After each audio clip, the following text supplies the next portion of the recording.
Selamat pagi murid-murid, bertemu lagi dalam mata pelajaran Bahasa Melayu tahun 3 bersama Cikgu Rita. Baiklah murid-murid, mari kita lihat apakah aktiviti hari ini. Sila keluarkan buku aktiviti Bahasa Melayu tahun 3 jilid 2. Bahasa Melayu tahun 3 jilid 2 muka surat 31. Hari ini kita akan menjawab ataupun membuat aktiviti 2. Kita baca dahulu arahan. Isi tempat kosong dengan pantun yang sesuai. Baiklah, di sini ada 4 pantun. Tajuknya Usaha Menjaga Hutan. Ada 4 pantun di sini dan ada 4 ruang kosong. Keempat-empat ruang kosong ini adalah untuk diisi dengan pilihan pantun yang disediakan di atas. Faham murid-murid? Sebelum tu mari kita baca dahulu pantun-pantun yang disediakan. Buah rambutan dibilang-bilang, pisang toman dijual setandan. Pencerobohan hutan perlu dihalang, jadikan hukuman satu teladan. Baiklah, di sini murid-murid, cuba murid-murid lihat. Sini ada tulisan berwarna gelap. Ini adalah maksud pantun. Maksud pantun ini ialah pencerobohan hutan perlu dihalang dan perlu dihukum sebagai satu teladan. Kita lihat pula pantun seterusnya. Dari Putatan ke Lahadatu, buahku ini saya kirimkan. Pantau hutan setiap waktu. Teknologi terkini boleh digunakan. Baik, murid-murid lihat tulisan yang berwarna gelap ini.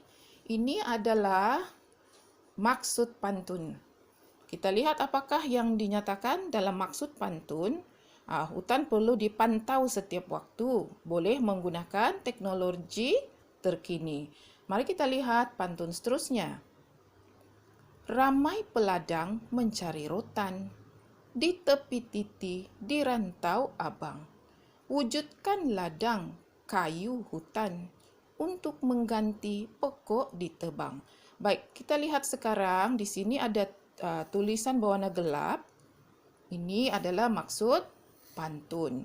Maksud pantun ini ialah perlu mewujudkan ladang kayu hutan untuk mengganti pokok yang telah ditebang. Baik, mari kita lihat pantun seterusnya. Pergi menjala bersama abang, nampak ranjau di tepi muara. Tanam semula, pokok ditebang. Bumi menghijau, hutan terpelihara. Baik, di sini kita baca maksud pantun di tulisan yang berwarna gelap ini. Tanam semula, pokok ditebang. Bumi menghijau, hutan terpelihara. Maksudnya, selepas pokok ditebang, kita perlu tanam semula agar bumi dapat menghijau dan hutan terpelihara. Baiklah, tadi kita sudah baca 4 pantun di sini. Sekarang kita lihat ada 4 pantun di bahagian bawah. Pantun ini yang pertama adalah dalam bentuk soalan ataupun pertanyaan. Lihat ada tanda soal di sana. Di sini ada 2 kumpulan, kumpulan Suria dan kumpulan Samudra. Mereka berbalas pantun. Kumpulan yang pertama, kumpulan Suria menjual pantun kepada kumpulan Samudra. Jadi, kumpulan Samudra berdasarkan pantun yang dijual oleh kumpulan Suria, kumpulan Samudra perlu menjawab pantun tersebut dan memilih salah satu pantun yang dari 4 pantun yang kita baca tadi. Faham murid-murid? Mari kita baca dulu pantun dari kumpulan Suria. Ikan haruan di bawah perahu, di sungai Pendang, di tepi jambatan. Apakah tujuan? Tolong beritahu. Diwujudkan ladang kayu hutan. Baik, kata kunci di sini ialah ladang kayu hutan. Ladang kayu hutan. Coba murid-murid cari. Apakah yang mana satukah mengandungi perkataan ladang kayu hutan? Kita cari. Yang pertama, ada tidak ladang kayu hutan? Tiada. Yang kedua, pun tidak ada. Yang ketiga, ya ada. Jadi maksudnya kumpulan samudra perlu menjawab pantun dari kumpulan surya menggunakan pantun yang mengandungi perkataan ladang kayu hutan ataupun farsa ladang kayu hutan. Di sini ada ditulis ladang kayu hutan. Jadi jawapannya juga mestilah mengandungi farsa ladang kayu hutan. Faham murid-murid? Kita baca ya. Ramai peladang mencari rotan di tepi titi di rantau abang. Wujudkan ladang kayu hutan untuk mengganti pokok ditebang. Itu adalah jawapan dari kumpulan samudra untuk pantun yang dijual oleh kumpulan surya. Faham murid-murid? Faham atau tidak? Bagus kalau faham ya.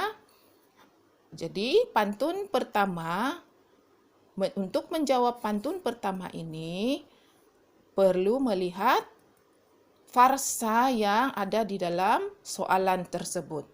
Baiklah, kita lihat sekarang kumpulan samudra pula menjual pantun kepada kumpulan surya. Mari kita baca pantun dari kumpulan samudra. Mereka berbalas-balas pantun ya murid-murid. Pokokku ini rimbun daunnya, tempat abang menyirat tali. Kami di sini sekadar bertanya, mengapakah ditebang, ditanam kembali? Baik, murid-murid, kita lihat kata kunci di sini. Ditebang, ditanam kembali. Ditebang, ditanam kembali. Mengapa ditebang kemudian ditanam kembali? Kita kena cari kata kunci tersebut di dalam pantun yang disediakan di sini. Yang ini telah kita pilih tadi. Sekarang cari pula mana satukah pantun yang mengandungi kata kunci ditebang, ditanam kembali. Mana satu murid-murid? Coba perhatikan. Jumpa? Jumpa tidak? Cari perkataan pokok ditebang. Jumpa murid-murid?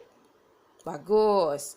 Ini bagus. Yang mana satu? Ya, yang ini ya murid-murid. Pergi menjala bersama abang. Nampak ranjau di tepi muara. Tanam semula, pokok ditebang. Ingat ada perkataan pokok ditebang. Di sini pun ada ditebang. Dan ditanam kembali. Di sini juga ada perkataan, ada farsa tanam semula. Ada perkataan tanam semula. Ini ditanam kembali. Dapat murid-murid? Faham atau tidak? Cikgu baca sekali lagi. Kita baca bersama. Pergi menjala bersama abang. Nampak ranjau di tepi muara. Tanam semula, pokok ditebang. Bumi menghijau, hutan terpelihara. Jadi pantun ini menjawab pantun kumpulan samudra. Jadi kena tulis di bahagian ini. Bagi dua pantun ini, cikgu tidak akan baca. Murid-murid dikehendaki mencari jawapan sendiri. Faham murid-murid? Faham atau tidak?